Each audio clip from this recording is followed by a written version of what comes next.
Hi అండి, నమస్తే. Welcome to my channel Andhra Odisha రుచులు.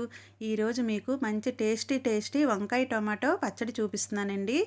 మీరు కూడా ఇలా ట్రై చేసి చూడండి. వేడి వేడి అన్నంలో కొద్దిగా నెయ్యి వేసుకొని తింటే చాలా బాగుంటుందండి. అన్నం మొత్తం ఇలాగే తినేయొచ్చు. మీరు కూడా ఇలా ట్రై చేసి చూడండి. దీనికి ఏమేమి కావాలో ఎలా చేయాలో ఇప్పుడు చూద్దాం రండి. నేను ఇలా 2 వంకాయలను తీసుకున్నాను. శుభ్రంగా కడుక్కొని వంకాయలకి ఇలా మనం ఆయిల్ని అప్లై చేసుకోవాలి. అప్లై చేసుకొని స్టవ్ మీద చిన్న మంట పైన వంకాయలను కాల్చుకోవాలి. నేను 2 వైపులా 2 వంకాయలు పెట్టి ఇలా అయితే కాల్చుకుంటున్నాను.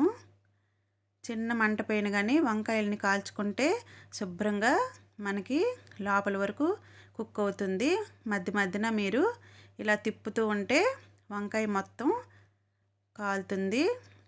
లోపల వరకు శుభ్రంగా కాలితేనే మనకి వంకాయ పచ్చడి అనేది టేస్ట్గా వస్తుంది. ఇప్పుడైతే వంకాయ రెడీ అయిపోయిందండి. ఇప్పుడు మనం నీళ్ళల్లో వేసుకోవాలి. వేసుకుంటే ఈ పొట్టు అనేది చక్కగా వచ్చేస్తుంది, నీట్గా వస్తుంది వంకాయ పొట్టు అనేది. ఇప్పుడు మనం శుభ్రంగా ఈ పొట్టుని తీసేసుకోవాలి. చూసారు కదా, ఇలా నేను చూపించే విధంగా మీరు కూడా శుభ్రంగా ఈ పొట్టును మొత్తం తీసేయండి. మనం ఇలా కాల్చుకున్న వంకాయలతో కానీ పచ్చడి చేసుకుంటే చాలా టేస్ట్గా ఉంటుందండి. ఇలా మనం వలుచుకున్నది ఇలా ఒక గిన్నెలో వేసుకొని మనం ఆ తొడిమలు ఉంటాయి కదా, అవి తీసేసుకోవాలి. ఇవి తీసుకున్నాక మనం ఈ వంకాయ లోపల మనం ఇలాగా విప్పుకుంటూ లోపల చూసుకోవాలండి. లోన ఏవైనా పుచ్చులు పురుగులు ఏవైనా ఉంటాయేమో మనకి తెలుస్తుంది. ఇలా చూసుకున్నాక ఇప్పుడు ఇందులో అయితే ఏమీ లేవు. చూసుకున్నాక మనం స్మాషర్తో ఇలా శుభ్రంగా స్మాష్ చేసుకోవాలి. ఈ వంకాయల్ని ఇలా చేసుకుంటేనే వంకాయ పచ్చడి చాలా బాగుంటుంది. చూసారు కదా, ఇలా గుజ్జుగా చేసుకోవాలి. దీనికి నేను టమాటాలు నిమ్మకాయ అంత సైజు అండి, ఒక 4 టమాటాలు నేను వేసుకున్నాను. ఇప్పుడు మనం పొయ్యి మీద బాండి పెట్టుకొని కొద్దిగా ఆయిల్ వేసుకొని కొద్దిగా ఆవాలు, జీలకర్ర, మినపప్పు పోపు దినుసులు వేసుకోవాలి. ఈ ఆవాలు కొద్దిగా చిటపట్లాడాలి. మినపప్పు కూడా శుభ్రంగా బ్రౌన్ కలర్ వచ్చే వరకు వేయించుకోవాలండి. అప్పుడే టేస్ట్గా ఉంటుంది పచ్చడి.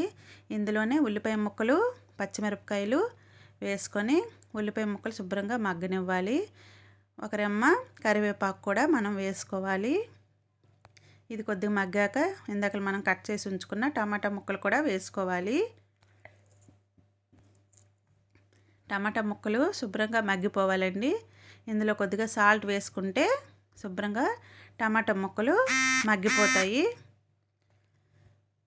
ఇందులో కొద్దిగా పసుపు కూడా వేసుకోవాలి.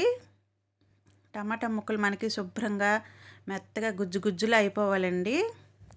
అయిపోతేనే మనకి టేస్ట్గా వస్తుంది ఈ పచ్చడి అనేది.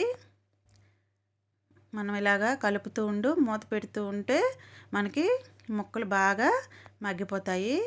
ఇప్పుడు ఇందులో మనం కొద్దిగా చిన్న గ్లాస్తో వాటర్ పోసుకోవాలి. ఈ పచ్చడిలో ఇంత కొద్దిగా వాటర్ పోసుకుంటే బాగుంటుంది. ఇది కొద్దిగా ఉడుకుతుందండి. కొద్దిగా ఉడుకుతున్నప్పుడు మనం ఈ ముందు రెడీ పెట్టుకున్నాం కదా ఈ వంకాయ పేస్ట్ని ఇందులో కలుపుకోవాలి. ఈ 2 మిశ్రమాలని శుభ్రంగా కలుపుకోవాలి. ఇప్పుడు మనం కట్ చేసి పెట్టుకున్న కొత్తిమీరని ఇందులో వేసుకోవాలి. ఇప్పుడు శుభ్రంగా కలుపుకోవాలి. ఇప్పుడు మనకి టేస్టీ వంకాయ టమాటా పచ్చడి రెడీ అండి. మీరు కూడా ఇలా ట్రై చేసి చూడండి. ఎలా వచ్చిందో నాకు కామెంట్ చేయండి. నా వీడియో కనుక మీకు నచ్చినట్లయితే ప్లీజ్ అండి లైక్ చేయండి, షేర్ చేయండి, ఇంకా సబ్స్క్రైబ్ చేయండి. చూసారు కదా, ఇలాగా ఈ పచ్చడి అయితే తయారవుతుంది. Thank you for watching.